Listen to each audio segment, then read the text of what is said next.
Welcome to A1 news express. పసివాడి ప్రాణం నిలబెట్టిన మంత్రి Nara Lokesh. CM relief fund ద్వారా లివర్ ట్రాన్స్ప్లాంటేషన్కు 15 లక్షల ఆర్థిక సాయం అందించిన మంత్రి నారా లోకేష్ కృతజ్ఞతలు తెలియజేసిన పసివాడి తల్లిదండ్రులు. అమ్మాయి పేరు ఇంద్రావతి అని, బాబుకి 6 months అండి. ఈ అమ్మాయి హస్బెండ్ జగదీష్ అని చెప్పి పౌల్ట్రీ ఫామ్ లో వర్క్ చేస్తారు. వీళ్ళది పలంనేరు, చిత్తూరు డిస్ట్రిక్ట్. మా ఇంటి పక్కనే ఉంటారు. సో బాబుకి వచ్చి లివర్ ట్రాన్స్ప్లాంటేషన్, పుట్టుకతోనే తనకి లివర్ అనేది బాగా పాడైపోయింది, బిలియరీ అట్రసీ అనే డిసీజ్. సో ఈ డిసీజ్ వల్ల బాబుకి లివర్ ట్రాన్స్ప్లాంటేషన్ అనేది చేయాలని చెప్పారు డాక్టర్స్. బట్ వీళ్ళ ఆర్థిక పరిస్థితిని బట్టి వాళ్ళ లివర్ ట్రాన్స్ప్లాంటేషన్ కి 20 లక్షల వరకు ఎస్టిమేషన్ ఇచ్చారు హాస్పిటల్ వాళ్ళు. సో అది పెట్టుకోలేని పరిస్థితిలో ఉన్నారు వీళ్ళు.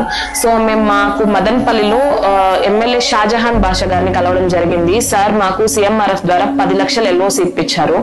బట్ ఆ 10 లక్షల LOC కంటే వీళ్ళ ఆర్థిక పరిస్థితి బాగాలేదు కాబట్టి 10 నుంచి 15 లక్షల ఎక్స్టెన్షన్ కోసం మేము సీఎం గారి ఇంటికి వెళ్ళడం జరిగింది. సో అక్కడ మేము OSD వరప్రసాద్ గారిని మినిస్టర్ లోకేష్ గారి పేషీలో కలిసాము.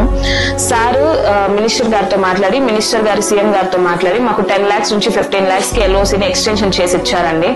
అండ్ సీఎం గారికి, లోకేష్ గారికి చాలా థ్యాంక్స్ అండి.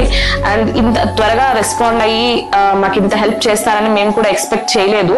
బట్ విత్ ఇన్ 1 day లో మాకు ఈ హెల్ప్ అనేది వచ్చిందండి. చాలా గ్రేట్. ఇది నార్మల్ పీపుల్ కూడా డైరెక్ట్ గా గవర్నమెంట్ వాళ్ళతో, లైక్ మినిస్టర్ గారు కావచ్చు, అండ్ ఎమ్మెల్యే గారు కావచ్చు, సీఎం గారు కావచ్చు, అండ్ OSD గారిని కూడా డైరెక్ట్ గా కలిసి మా ప్రాబ్లమ్స్ ఏది ఉందో అది షేర్ చేసుకుని త్వరగా మా ప్రాబ్లమ్ ని రెక్టిఫై చేసి మాకు ఇలా ఇచ్చారు. ఏ గవర్నమెంట్ లోనే ఇంత త్వరగా అయితే వర్క్ జరగలేదండి, బట్ ఈ గవర్నమెంట్ లో మాకు జరిగింది. చాలా థ్యాంక్స్ అండి. మా బాబుకి లివర్ ఆపరేషన్ కి లోకేష్ సార్, సీఎం సార్ 15 లక్షల దాకా హెల్ప్ చేసినందుకు చాలా థ్యాంక్ యూ సార్. మా బాబు ప్రాణాలు కాపాడారు సార్.